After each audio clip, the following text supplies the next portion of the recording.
All right, this is from Chris. This is square one, stage one, step one.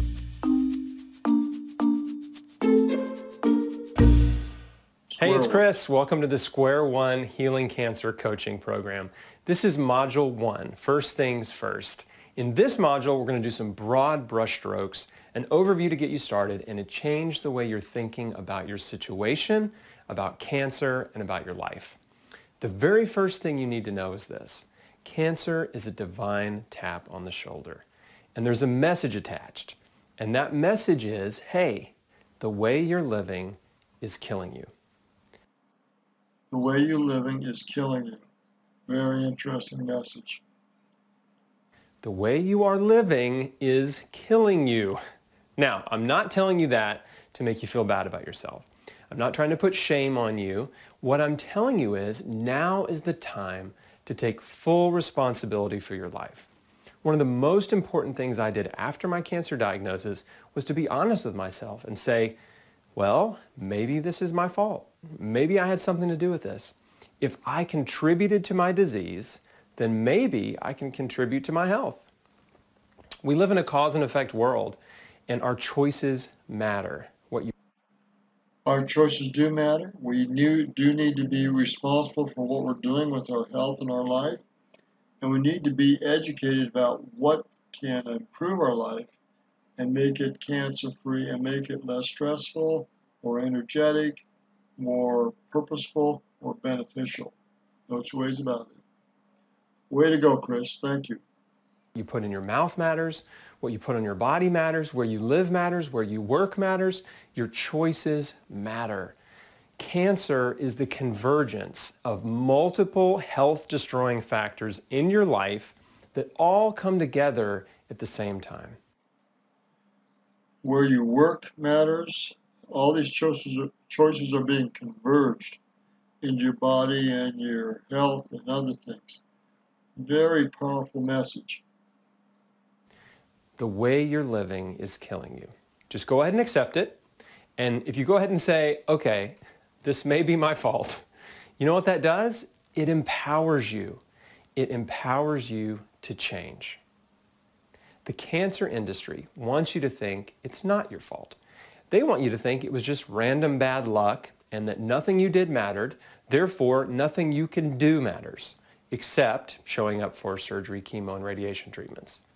But the truth is, your choices can make the difference between survival and death.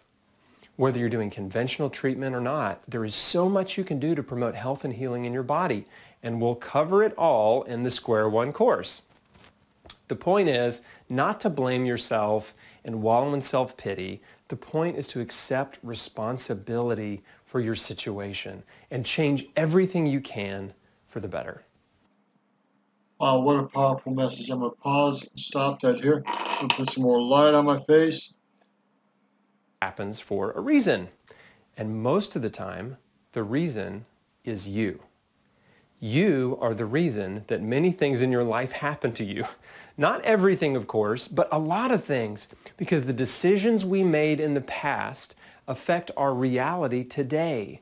An easy example, the decision to consistently study in school results in better grades. Better grades result in college acceptance and scholarships. A college degree opens up doors for better career opportunities.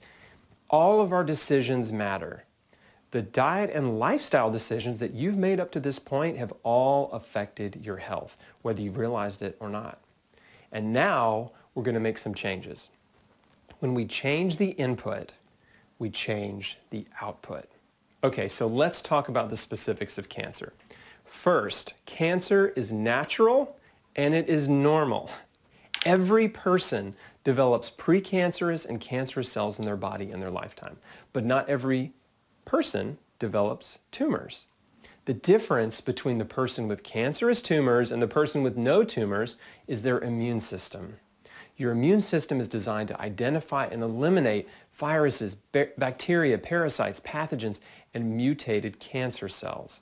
For a variety of reasons, cells in your body become injured. They can get DNA damage or mitochondrial damage, and when a cell becomes injured, it usually repairs itself or dies. But in some cases, that cell will mutate to survive.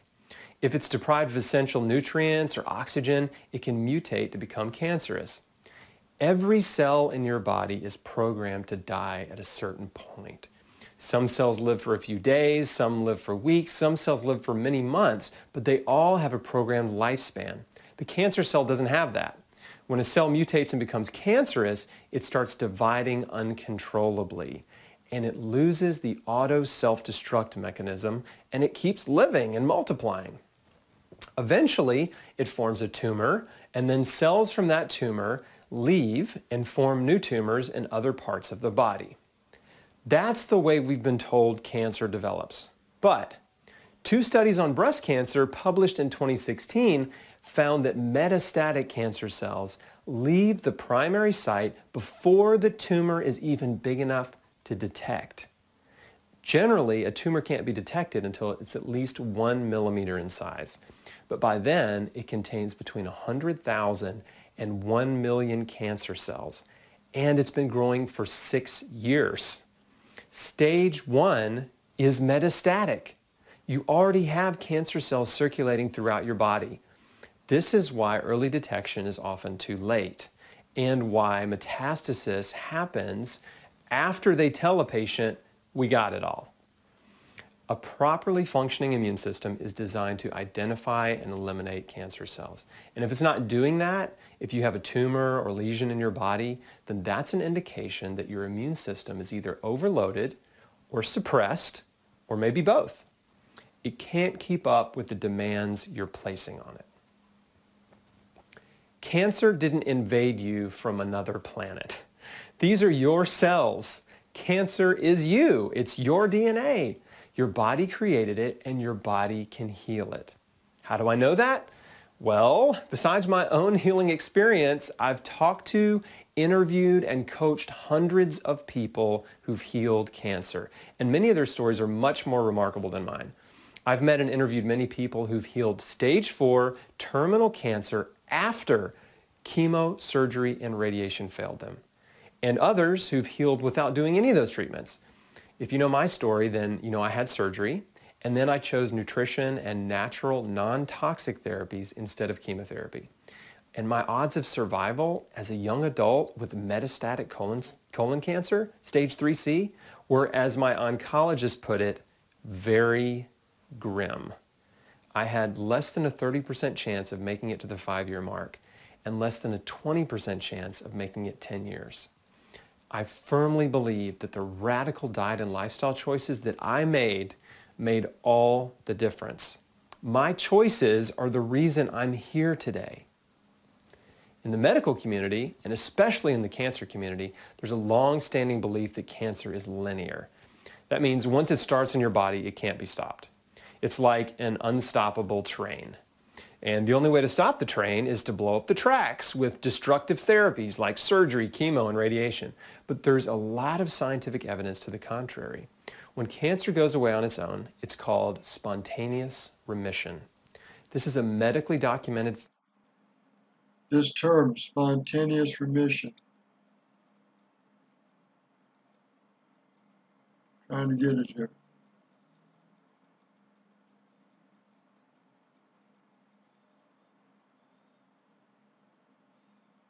Okay, where'd you go? This term for when cancer goes away, spontaneous remission, not a very good term and not a very accurate term, but that's the goofy term the medical community is given when the cancer goes away on its own without medical treatment. Spontaneous remission. This is a medically documented fact. It's a medical term. They made it up, not me. In fact, there's a huge book called The Spontaneous Remission Project. It has over 3,500 references from 800 medical journals. It's the largest compilation of case studies and medical references of cancer patients who've had spontaneous remission. These were cancer patients who either didn't do treatment or the treatment didn't work, and then for some reason their cancer went away. We have scientific proof that the body can heal cancer. The medical industry calls it spontaneous remission, but we have another term for it: healing. Spontaneous remission means the body healed it. The body created it, and the body can heal it. There are thousands of scientifically documented cases, not to mention all the wonderful testimonials online, but skeptics still like to say, well, that's just anecdotal. The truth is, we learn from the experiences of others. Those are anecdotes. And many of the most important scientific discoveries in human history started with an anecdote. Sometimes one anecdote is all it takes to change your life. Now, anecdotes. This is so important. Coaching and learning, new coaching, new education needs to include anecdotal learning from experiences for others, whether they be professionals, amateurs, whatever. We need to learn what works with others, and if it works with ourselves, we need to apply it. Often it does. The success is often found in simple systems and simple changes in choices, and simple behavior changes often bring out superior results. And we see this again and again in coaching and mentoring in many areas. When I started my healing adventure in 2004, the internet was not helpful. There were no good websites for healing cancer. There was no social media, no YouTube, no Facebook. All I had was one book, one man's testimonial. That was it. But that was all I needed. I knew it was an answer to prayer, and it was enough to inspire me to change everything. Things are much better for you today. There's never been a better time to get cancer. There are hundreds, if not thousands, of cancer healing testimonials online, on Facebook, on YouTube. There are over 50 on my site alone, and I'm adding new ones all the time. Cancer can go away. It's called spontaneous remission. I want you to understand and believe that healing is possible. The body created it, and the body can heal it, if given the proper nutrients and care, which means you have to change the way you're living and remove all of the cancer-causing factors in your life. You. Now, he says, remove all your cancer-causing factors in life. What a statement. What a responsibility and what a power we have if we'll use it. Okay, well, this is going to be repeated, but here goes. There are hundreds, if not thousands, of cancer healing testimonials online, on Facebook, on YouTube. There are over 50 on my site alone, and I'm adding new ones all the time. Cancer can go away. It's called spontaneous remission. I want you to understand and believe that healing is possible.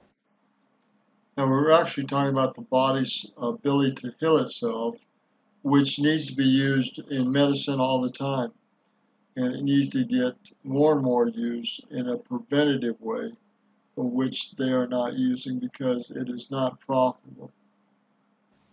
The body created it, and the body can heal it, if given the proper nutrients and care, which means you have to change the way you're living. Which is a key point. You have to change the way you're living. You need to take responsibility for what you're doing, and you need to be committed to change your behaviors. Thinking, eating, working, and other behaviors. It's not just eating. It may be working in stress. It may be environment. It may be a combination of things, for sure. And remove all of the cancer-causing factors in your life. Remove all your cancer-causing factors in your life. What a challenge. But a coach, a good coach, would take a look at all those. That is known and understood, and help you work on eliminating them from your life. In most cases, cancer isn't caused by one thing. Many of you know the story of Erin Brockovich. She found out they had very high rates of cancer in her town because a local factory was illegally dumping hexavalent chromium, and it was contaminating the water supply. And a lot of people were getting cancer. So in that case, they could pinpoint it to one thing. But still, not everyone who drank the toxic water got cancer. So the good news is, even if you're exposed to environmental toxins, your diet and lifestyle can be protective. But you still need to reduce your toxic exposure to the absolute minimum. I'm going to show you Toxic exposure to the absolute minimum. What a statement. how to do that in Module 4.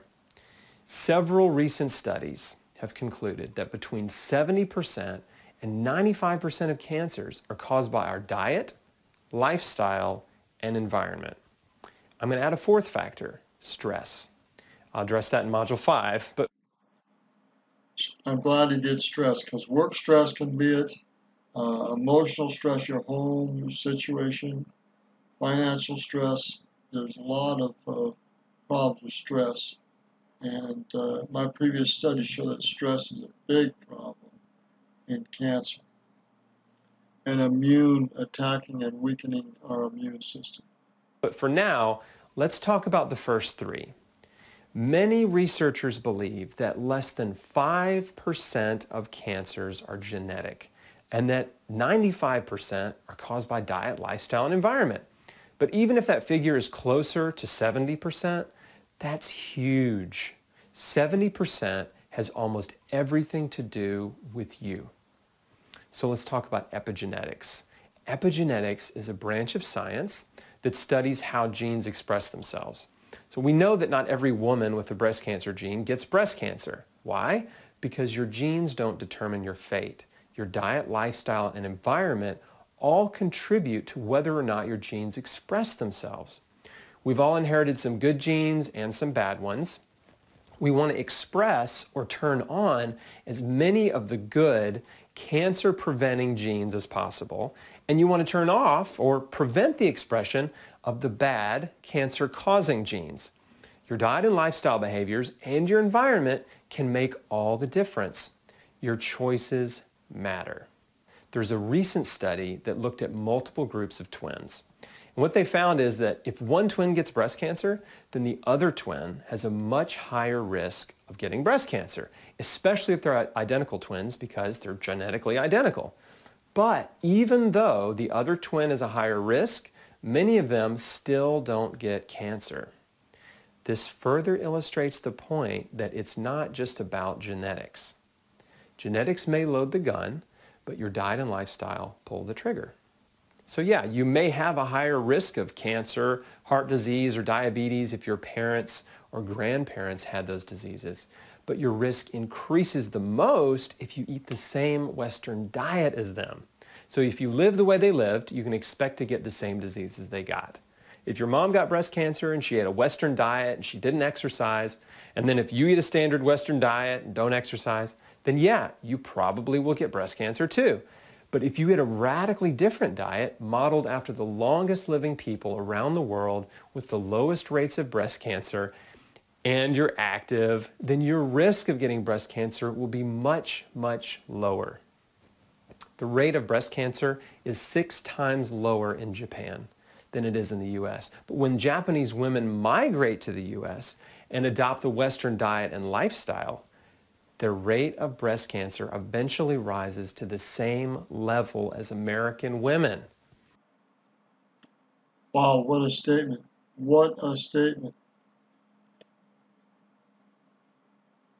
You need to hear that statement again. In Japan, breast cancer is 6 times less, but when they come and get a Western diet, they eventually catch up with cancer levels here in the United States. Wow, what a statement. On choices in environment and diet. Your choices matter. Think of your body like a giant factory. The beginning of the conveyor belt, the entrance of the factory is your mouth, and the parts coming into the factory are food. Food is coming into your mouth and going down the conveyor belt, which is your digestive tract, from mouth to anus. And along the way, workers in your factory are breaking down the food you eat and carrying the nutrients all around your body to give your cells what they need. The product of your factory is health. The goal of your body is to stay healthy, right? In homeostasis. Now, imagine a factory that's open 24 hours a day and the assembly line never stops. And gradually, the owners of the factory keep putting more stuff on the assembly line, but they don't hire any more workers. If you keep adding parts to the assembly line and you don't add more workers, you're going to create chaos in the factory. There's a classic I Love Lucy episode where Lucy and Ethel are working in a candy factory wrapping chocolates as they come down the conveyor belt. Then the conveyor belt speeds up and they can't keep up and the candies are piling up and falling off. And they're trying to get rid of the extra candies by eating them and stuffing them in their clothes so they don't get fired. It's hilarious chaos. This is kind of like what's happening in your body if you have cancer or any type of chronic Western disease, except it's not hilarious. Your body is overloaded and overwhelmed. There's too much coming in too fast, and your body can't keep up with the demand. Now that's an important factor. There's too much coming in, not only with stress and environment toxins and poisons, but medical and prescriptions and stress in work, stress financially, stress emotionally. So there is just, and bad diet as well as bad exercise. Obviously, the body is overstressed and overworked, and it's not healthy. Demand you're putting on it. Chaos ensues, garbage piles up, problems arise, and everybody is working as hard and as fast as they can just to try to keep up with the demand, but they aren't able to keep up. Your immune system is overwhelmed and it doesn't have enough capacity to deal with the rogue cancer cell that started multiplying and formed a lesion or a tumor, or maybe spreading in your blood like leukemia or lymphoma. What we want to do is we want to reduce the stress on your body, reduce your toxic load, simplify your life, and create an environment where your body can thrive, where it can prevent and heal cancer. We want your body to be a place where cancer cannot thrive. In the scientific community, they refer to this as an environment that's inhospitable to cancer. It's all about the terrain. Your internal terrain is either hospitable to cancer or inhospitable. We want to make it inhospitable. And there are major changes you can make to improve your internal terrain. Right now, you are what you ate. Your body is essentially made out of everything you put in your mouth. If you've been eating junk food and fast food for years, well, then your body is basically built out of junk. It's clogged up and it's polluted and it's not running right. But when you replace the man-made processed junk with high-quality raw materials straight from the earth, you dramatically change your internal terrain. I'm going to show you specifically how to do that in the anti-cancer diet modules, which is modules 3 and 4. Now I want to switch gears. There are two important questions that I ask every cancer patient, and now I'm going to ask you. The first one is, why do you think you have cancer? Why do you think you have cancer? All the signs are there. I'm sure I've got it started. Write the answer down. What are the reasons that you think you have cancer? I think you know why you have cancer. There may be some factors in your life that you aren't aware of yet, but I'm also confident that there are factors you do know about. If you think it's stress, you're right. If you think it's because you haven't been taking care of yourself, you're right. How do I know that? Because I've talked to hundreds of cancer patients, and when I ask them that question, they all tell me, I haven't been taking care of myself, and I've had a lot of stress in my life. Listen to your instincts and your intuition. Now, your doctor is not going to ask you why you think you have cancer, because most doctors don't care what you think. If you volunteer why you think you have cancer to your doctor, he's just going to shrug it off and say, it wasn't your diet or lifestyle or stress. It was just bad luck or bad genes. If you have family history, they'll tell you it's genetic. I didn't have any family history, and they told me mine was genetic. Blaming genetics is a way to make the cancer patient powerless. The cancer industry wants to make you a victim, a helpless, powerless victim. A victim has no control over their situation, which means you must be fully dependent on doctors to save you. And there's nothing you can do to affect your future. No, it's nothing you did. No, your diet doesn't matter. Yes, it's okay to eat ice cream, pizza, and burgers. You just need to make sure you eat enough so you don't lose weight. Natural non-toxic therapies won't help you. We are your only hope. That is the message that cancer patients are getting from their oncologists. And I'm here to tell you it's a lie. They're not your only hope. Your body created it. Your body can heal it. The second question I ask every cancer patient is, do you really want to live? Not only do you really want to live, but what quality of life do you really want to live? First time someone asked me that, it scared me because I'd never really thought about it. I was so focused on not dying, I wasn't really thinking about living and whether or not I really truly wanted to live. So you need to answer this. It's a yes or no question. Do you want to live? Because if you don't really want to live, there's really no point in doing anything. There's no point in changing your life. There's certainly no point in doing surgery, chemo, or radiation. Maybe you're content with your life and you're ready to die. Or maybe you're unhappy with your life and you're just tired of living. That's okay. No judgment. If you're ready to die, that's totally fine. My suggestion to you is, why don't you just enjoy the rest of your life doing what you want to do? Like Norma Bauerschmidt, aka Driving Miss Norma.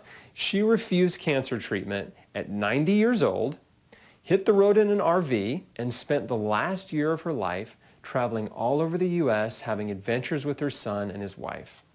Norma wasn't trying to get well. She just made a decision to live it up to the end, and she died peacefully after a few weeks in hospice. I love that. If I had a loved one with cancer and they told me, I don't want to do anything, I just want to enjoy the rest of my life eating cheeseburgers and milkshakes 3 times a day, I'd say, okay, if that's what you want, I'll go get you some. You shouldn't do anything you don't want to do. Whether it's surgery, chemo, radiation, alternative therapies, whatever it is, if you don't want to do it, if you don't have that strong will to live, don't do it. But if you do want to live, you should know that beating cancer, healing the body, takes total commitment. Total commitment, no excuses. Living a quality life takes total commitment, no excuses. Takes total commitment, no excuses. The characteristics of cancer patients that get well, like myself and hundreds I've met, are the same. We're all the same. There are 2 characteristics of cancer patients who heal cancer.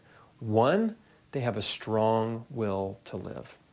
And 2, they're willing to do whatever it takes to get well. They make no excuses. That's who this course is for. It's for people who have a strong will to live, who take full responsibility for their health, and who are willing to change everything. If that's you, then great. I am here for you. You are the person I am here to serve. But if you don't have a strong will to live, if you don't want to change your life, if you're not willing to quit smoking or change your diet or exercise or forgive, then this course is not for you. You must have a strong will to live, and you must be willing to do whatever it takes to get well. I'm talking about taking massive action. All success comes with taking massive action. So we're talking about a great will to live, talking about being responsible, talking about taking massive action.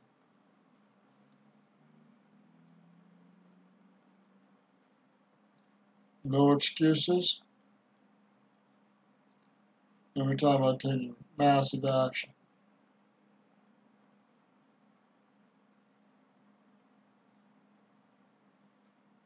Not just any massive action. We're talking about taking responsible, successful, massive action that has already been proven.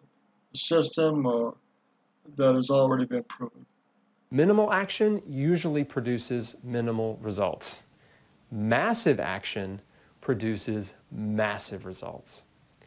Sometimes small changes can produce big results, but if that's what you're hoping for, your hope is in the wrong place, because I will never tell you this one supplement or this herb or this one food is going to cure your cancer. And anyone who tells you those kinds of things is scamming you. That's snake oil, the one cancer cure, the magic bullet. There is no magic bullet. Healing requires a total life change. All right. So I've got to change. I know that there are different things and different approaches that are using. I know a lot of people use different approaches, but I think the overall approach is changing your lifestyle, your stress, and your other things, other cancer factors. We are going to close this and edit this and go from there.